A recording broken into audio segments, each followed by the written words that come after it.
At 0517 local time, the USS Gravely's forward gun mount shudders to life. Steel shifts. Crewmen freeze mid-step. Above the Caribbean, the destroyer's combat net erupts with a single phrase. Condition 3. Set and man all key stations. Nobody needs an explanation. Point 3. Unidentified surface contacts are closing fast from the southwest. Their speed rising, the formation tightening, the call signs flicker on the tactical screen. Sierra 1, 2, 3. Flag of origin, Venezuela. On the bridge, the captain doesn't raise his voice. He doesn't have to. Orders ripple through the decks. Magazines unlocked, safeties cleared, crew on helmets. Below, the Combat Information Center tracks the targets, closing in at 28 knots, bearing 243, converging. The destroyer's 5 inches gun rotates just a few degrees. Enough to send a message without firing a single round. Visual confirmation. Negative, sir. Low profiles, likely fast patrol boats. The Venezuelans are running light. No heavy signatures, just speed and intent. Whoever's driving them knows exactly how to get close without crossing a line. The Gravely's electronic warfare suite hums online. Sensors spreading across the electromagnetic spectrum. Every ping, every emission is recorded. Up on deck, sailors glance toward the horizon where the sun hasn't even broken yet. They don't see shapes, just motion, streaks on water. They've done this before, but not with Caracas this angry and not this close to the edge of international waters. Because this time the order isn't standby, it's show presence. The operations officer leans over the surface tracking display. Contacts are now inside 12 nautical miles and closing. Recommend we mark them hostile intent. Pending identification. Copy that, the captain replies. Bridge, maintain course. Weapons, stand ready, but hold fire. Down on the main deck corridor, sailors slide into their stations. The 5 inches loaders check the shell feeds. CIWS crews power the radar-guided gun's hydraulic drive. The Fowl's turret spins, its distinct whine audible even through steel bulkheads. Every ship in the U.S. fleet trains for this. A fast approach drill that usually ends in laughter, but drills don't come with national flags. Communications cut across the net. Bridge CIC contacts accelerating to 29 knots. Understood. Mark CPA 4.6 nautical miles. Plot interception vectors. The helmsman studies the destroyer's heading, keeping her within the boundary of international waters by less than 3 miles. Any deviation and the lawyers start calling it provocation. On the bridge, binoculars sweep the horizon. Nothing yet, but the bearing is clear. The Venezuelan boats are driving straight for the Gravely's beam. A move that says, "We see you and we're not backing off." The captain taps the intercom. Engineering, maintain full power on the turbines. We may need to maneuver. This is not a drill anymore. USS Gravely isn't here by accident. For the past 2 months, U.S. destroyers and Coast Guard cutters have been patrolling the southern Caribbean under Operation Sentinel South, a joint mission aimed at stopping drug smuggling routes tied to Venezuelan waters. On paper, it's maritime security. In practice, it's a message. Washington is watching. Just 4 days earlier, U.S. Navy helicopters had intercepted 2 speedboats suspected of trafficking weapons and narcotics toward Curaçao. One was sunk after it ignored repeated warnings. Caracas called it an act of aggression. The Pentagon called it law enforcement at sea. Now, Venezuela's Navy is pushing back, testing the line between defense and provocation. The USS Gravely, an Arleigh Burke-class destroyer, is among the most advanced surface combatants afloat. At 155 m long, its SPY 1D radar can track over 100 targets, while its Aegis combat system links directly to U.S. and Allied aircraft overhead. That power is what makes these encounters dangerous. One misunderstanding and the escalation curve is almost vertical. The Venezuelan patrol craft likely belonged to the Guaycurí class. Fast, lightly armed, and ideal for harassment missions. They're not designed to win a fight. They're designed to make one happen. Within U.S. Southern Command, these gray zone encounters are known by another term, controlled friction. The kind that can stay political right up until it isn't. For the sailors on board the Gravely, none of that matters right now. The politics are 1,000 miles away. The threat less than 10. Every system that matters aboard the Gravely is now alive. On the foredeck, the 5" 62 caliber Mark 45 gun hums in standby, its barrel locked toward the southwest. The weapon can fire 70-pound shells over 13 nautical miles. Accurate enough to hit a moving speedboat if it ever came to that. After the Mark 15 Phalanx close-in weapon system, nicknamed the Sea Whiz, spins its 6-barrel Gatling gun, ready to spit out 45,000 rounds per minute. It's the ship's last line of defense, designed to turn incoming missiles into metal dust. The sailors call it angry steel, and right now it's one bad decision away from speaking. Inside the combat center, the Aegis system fuses radar data, sonar returns, and electronic intercepts into a single digital picture. Every crew member can see the same information: contact bearings, range, vector, and speed. The ship's SLQ-32V3 suite passively listens for enemy radar signals, hunting for the telltale pulse of a targeting system. So far, nothing. Then there's the eye in the sky.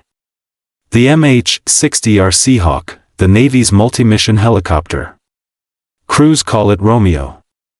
It can track submarines, scan surface vessels, or drop sonobuoys. It's the ship's overwatch and its early warning combined. The flight deck crew gets the call to prep for launch. Rotor blades fold out, tie-down chains come off. Every motion is calm, rehearsed, practiced 100 times before, but make no mistake, the entire ship is one order away from war footing, and everyone knows IT.AT-0519, the Seahawk lifts from the deck, its twin engines roaring against the morning haze. The crew call sign is Razor 21. Their mission, eyes on, no weapons. HOTE.AS. The helicopter banks south, its FLIR locks onto the Venezuelan patrol boats. 3 of them, small, fast, and running in a loose V formation. Their wakes cut the sea like white scars. Engines pushing near maximum. From altitude, the crew can make out details. National flag, sensor mast, even individual crew on deck.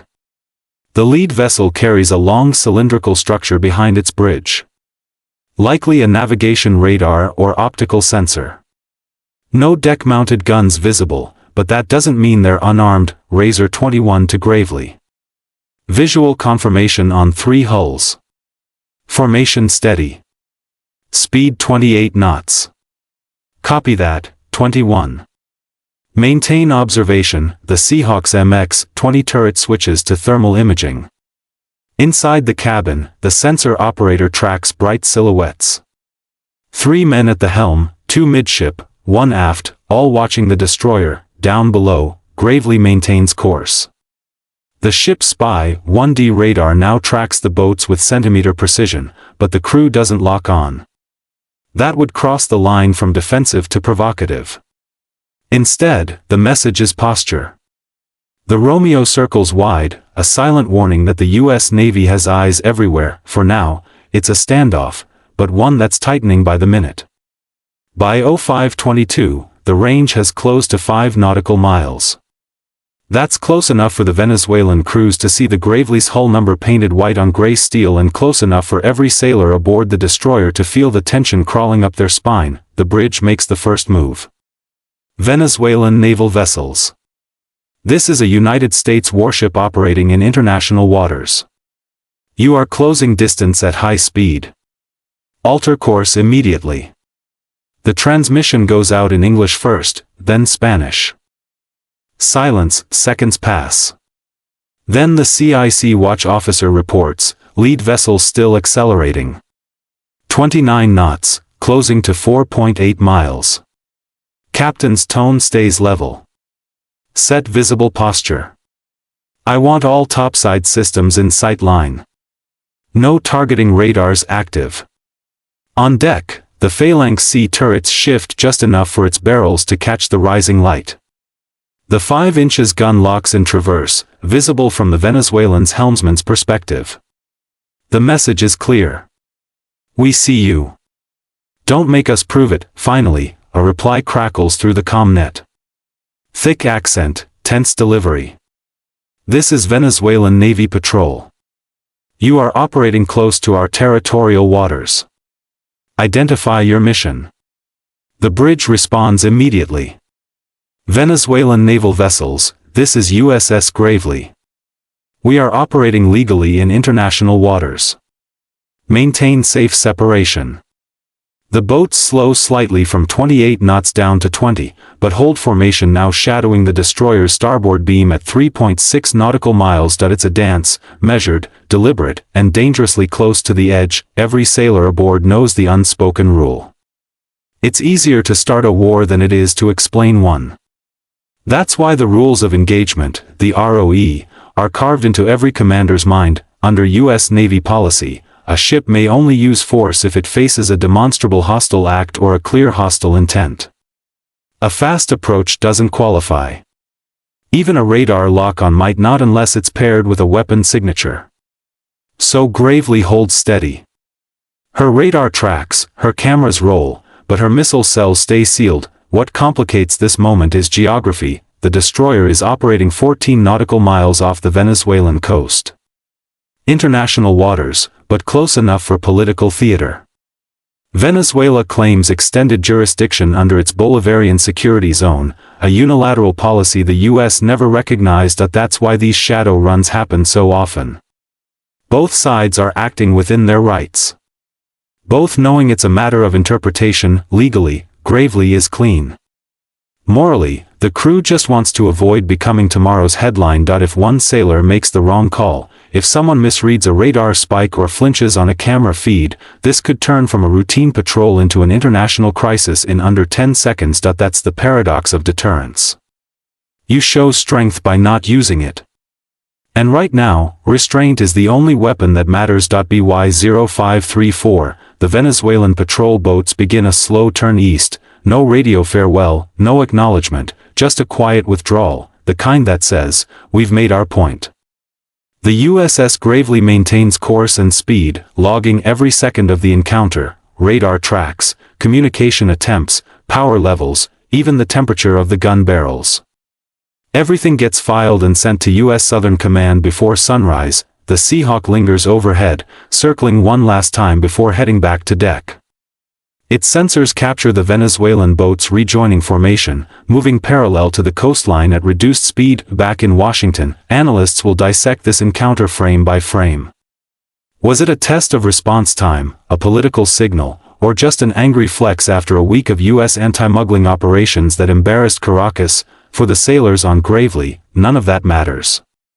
They just executed their mission, followed the rules, and prevented a standoff from turning kinetic. But every commander in the Caribbean knows what this really was. It was a warning shot made of motion, not fire, and the next time those boats appear on radar, they might not turn away so easily. This wasn't an attack. It wasn't an accident. It was a message which was clear, deliberate, and impossible to ignore. Venezuelan patrol boats don't just drift into a U.S. destroyer's path by chance. Every move out here carries meaning, and every response or the lack of one rewrites the balance in the Caribbean. Next time, maybe someone gets a little too close. Maybe someone blinks first. Or maybe this quiet chess game finally turns into something louder. So, here's the question for you. If you were in command of the Gravely that morning, would you have held your fire or would you have shown force? Drop your answer in the comments. I'm curious to see where you guys stand, and hey, if you want to go a step further and support the channel directly, please join the fleet. You'll get loyalty badges, priority responses, and you'll be helping us bring more true maritime stories to the surface. Just head on back to our channel page and get on board by clicking join. Fair wind, sailors, and remember, coffee tastes better after a near incident. I'll see you in the next one.